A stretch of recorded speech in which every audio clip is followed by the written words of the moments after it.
Hello प्यारे बच्चों। तो फिर कैसे हैं आप सब? आशा करता हूँ बढ़िया होगे, स्वस्थ होगे, घर पर होगे और अपने अपने माता पिता का ध्यान रख रहे होगे।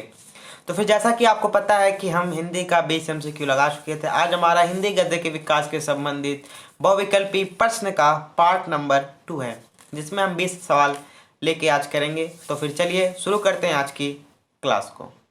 तो फिर पहला सवाल क्या कह रहा है? भक्ति काल का काव्य नहीं है। क्या काम काव्य नहीं है? पद्मावत है, पृथ्वीराज रासो, रामचरितमानस या सूरसागर। जिसमें भक्ति काल का काव्य नहीं है, तो इसमें भक्ति काल का जो काव्य नहीं है वो Prithviraj Raso. Option B is the right answer. दूसरा प्रश्न क्या कह रहा है? सुकरखेत नामक स्थान संबंधित है। किससे संबंधित है? कबीरदास से संबंधित है कि नंदसाद से कि तुलसीदास से कि सूरदास से? जो सुकरखेत नामक स्थान है वो संबंधित है हमारे श्री श्री तुलसीदास जी से। तो option number C is the right answer. अब आते हैं अपने तीसरे नंबर के सवाल पर। तीसरा सवाल कह रहा है कि हिंदी का प्रथम महाकाव्य है। क्या है? गुमान रासो, विसल देव रासो, पृथ्वीराज रासो या परमाल रासो? तो हिंदी का जो प्रथम काव्य है वो है Prithviraj Raso. Option number C is the right answer. चौथे नंबर का सवाल क्या कह रहा है? कबीर के दोहे को नाम से जाना जाता है? दुआ, शबद, साखी या पद? तो कबीर को दोहे किस नाम से जाना जाता है? कबीर के दोहे को जिस नाम से जाना जाता है उस नाम का नाम है Sakhi. Option number C is the right answer. पांचवें नंबर का सवाल क्या कह रहा है? सगुणोपासना की दूसरी शाखा कहलाती है। क्या कहलाती है? सूफी काव्यधारा, कृष्ण आश्री शाखा या ज्ञान आश्री शाखा या प्रेम आश्री शाखा? बताइए।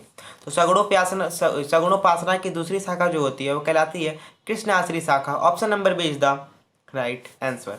छठे नंबर का सवाल क्या कह रहा है? साखी शबद रबैनी किसकी रचना है? धर्मदास की, कबीरदास की, सुंदरदास की या मलुकदास की? तो साखी शबद रबैनी जो रचना है हमारे श्री कबीरदास की रचना है। Option number B is the right answer. सातवें नंबर का सवाल क्या कह रहा है? विनय पत्रिका के रचयिता हैं सूरदास हैं, कबीरदास हैं, तुलसीदास हैं या मलिक मोहम्मद जायसी हैं? बताइए। तो विनय पत्रिका के रचयिता जो है हमारे श्री श्री तुलसीदास जी हैं। Option number C is the right answer. आठवें नंबर का सवाल क्या कह रहा है? गोस्वामी तुलसीदास रचित विनय पत्रिका की भाषा है। भाषा क्या है? अवधी है, मैथिली है, ब्रज है या खड़ी बोली? बताइए। गोस्वामी तुलसीदास द्वारा रचित विनय पत्रिका की जो भाषा है वो भाषा है Braj. Option number C is the right. नौवें नंबर का सवाल क्या कह रहा है? पृथ्वीराज रासों में प्रधानता है? श्रृंगार रस की है, वीर रस की है, शांत रस की है या हास्य रस की है? तो पृथ्वीराज रासों में जिस रस की प्रधानता है वो रस है हमारा वीर रस। Option number B is the right answer. 10वें नंबर का सवाल क्या कह रहा है? भक्ति काल में प्रेम आश्री शाखा के कवि हैं। कौन है? कुंभन दास है या दादू दयाल है या मंजन है या नंददास है? बताइए। तो भक्ति काल में प्रेम आश्री शाखा के जो कवि हमारे श्री श्री 108 श्री मंजन जी हैं। Option number C is the right answer. अब आते हैं अपने 11वें नंबर के सवाल पर। 11 नंबर का सवाल क्या कह रहा है? वीर गाथा काल के कवि हैं सूरदास हैं, भूषण है, केशव है या चंद्र बरदाई हैं? बताइए। तो वीर गाथा के काल जो कवि हमारे हैं Chandra Bardai. Option number D is the right answer. 12 नंबर का सवाल क्या कर रहा है? निम्न में से कौन आदिकाल के कवि नहीं है?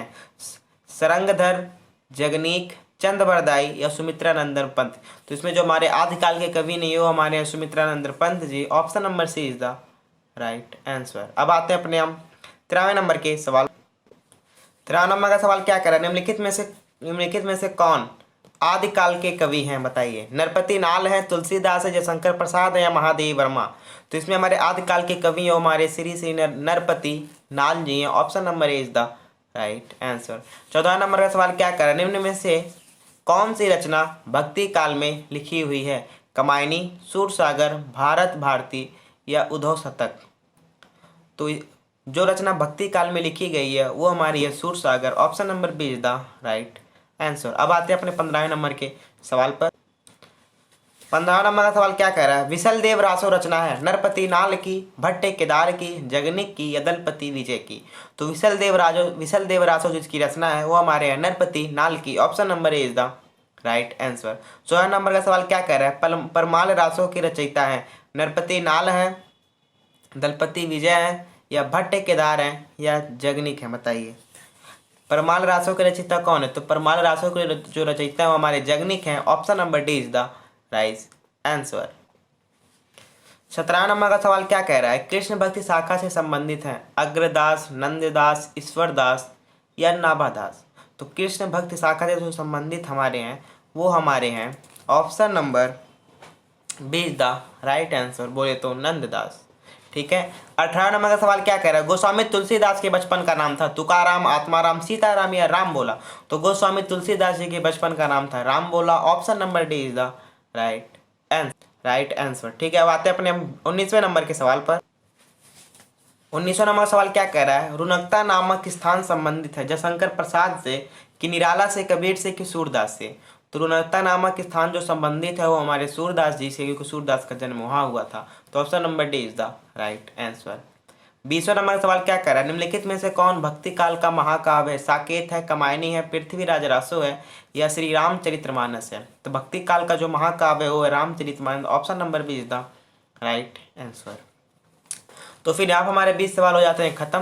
तो फिर आज के लिए इतना ही, एंड फिर कल की क्लास में 20 सवाल और लाएंगे, इसका थर्ड पार्ट फिर हो जाएगा खत्म, फिर पद पे चले जाएंगे। तो कद पद दोनों इसे मिला हो। ठीक है। तो फिर आज के लिए इतना ही। आशा करता हूँ वीडियो आपको पसंद आया होगा। अच्छा लगे तो लाइक करें, शेयर करें, और जो भी चैनल पे नया है चैनल को सब्सक्राइब करना ना भूलें। तो फिर तब तक के लिए टाटा और बाय प्यारे बच्चों।